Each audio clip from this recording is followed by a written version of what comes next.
Assalamualaikum Avtocenter abunəçiləri, yine kim şot paketinden mexanik centra kadar bir gün Avtocenter salonumuza geldi. Bir qatar obzor etib beraman, onun elden bir like basışını unutmayın aziz yurttaşlar. Maşınımız yine ABS-ları var, kondisyonerleri var, mexanik korobka boladı. 2024 yıl avtosalondan çıkan yine alıngan. Balalar özünü kitap taza durttu.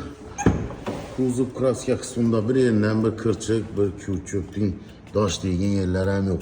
Maşınımız hakikatten 68 kilometre özünü probekinde tuttu. Sizin hakiki şot sprapka maşın taza.